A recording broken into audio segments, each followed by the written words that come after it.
Hello friends, in this video we will discuss about the interest calculation in Tally Prime. So this is my 7th video.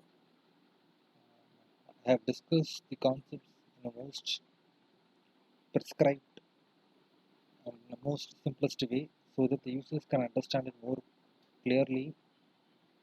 So kindly subscribe to my videos. So moving into the video.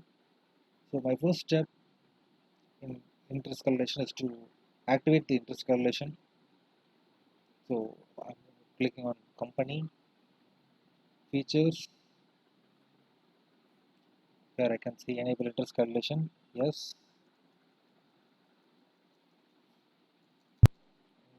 Not bothering about the GST as of now. You can see in separate video.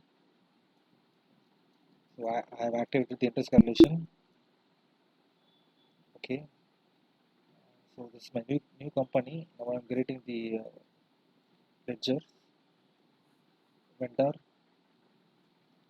So I'm activating the interest calculation for my vendor so that vendor comes under Sunday creditor. Maintain bill payable, yes. The default credit period that is provided by the vendor is 15 days. So that I have to make the payment before this 15 days so that I can skip from the interest calculation. So check for credit days during voucher entry, yes. Activate interest calculation, yes. Calculate interest transaction by transaction, yes. For amount added, yes, yes. Rate is 10%. I'm calculating now here for 30-day month in all balances. So I have created the vendor. Now I'm going to create the purchase account.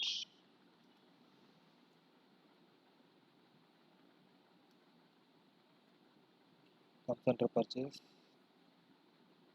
Not applicable. I'm not activating the interest calculation here. It is not recommended.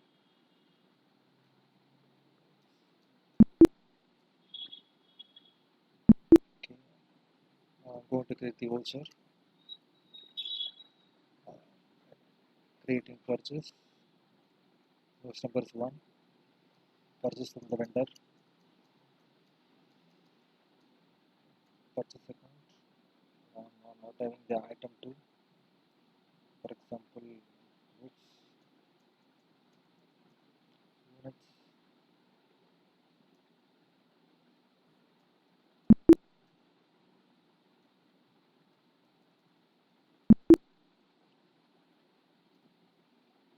So I'm purchasing 100 books for 1000 rupees. The rate is 1 lakh rupees. So I have purchased for 1 lakh rupees. I'm going to check the interest calculation. I go to the display more reports, statement of accounts, interest calculation, interest payables. So if I change the period to 1/6 or 1/7/2021. So if I want to make the payment of 1 lakh rupees to the vendor in July month, I have to pay the interest of 30,666 rupees. So this is the interest calculation that is provided by the Tally Prime. So if I want to make the payment in July month, so let's see the payment entry. Move on to the voucher. I'm not going to make the payment in the month of. I'm changing the date. The date will be 1/7/2021. So the vendor is debited with 1 lakh rupees. See, the interest is not included in this payment. That's not the issue.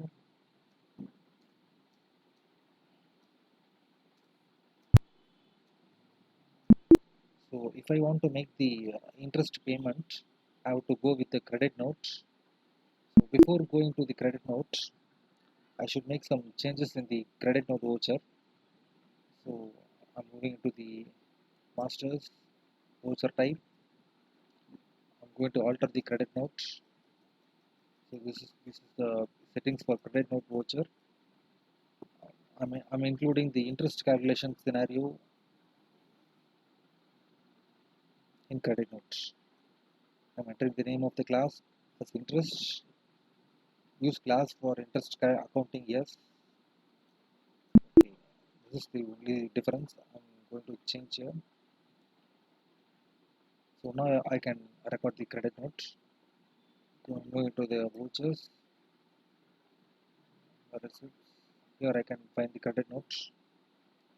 So the class is interest. So the credit interest vendor. So the interest is displayed here. I'm going to pay the 30,000 interest here.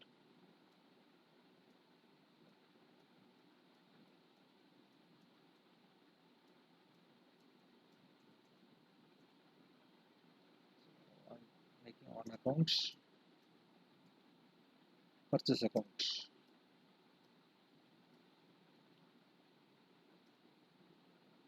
So I have raised the credit note to the vendor.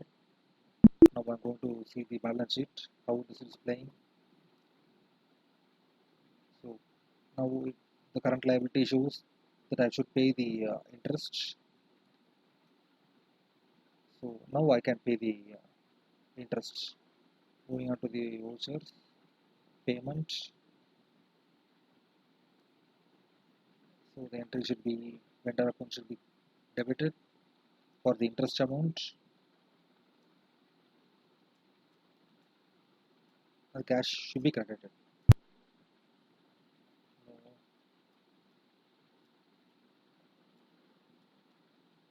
think I made a mistake.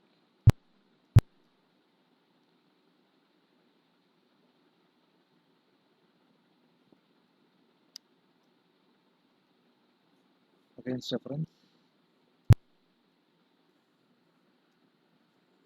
on account.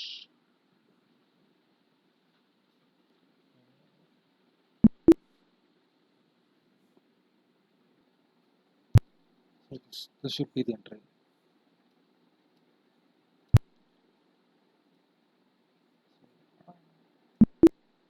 The payment is made. So now I'm going to see the balance sheet. So there is no liability. So I have paid the interest too.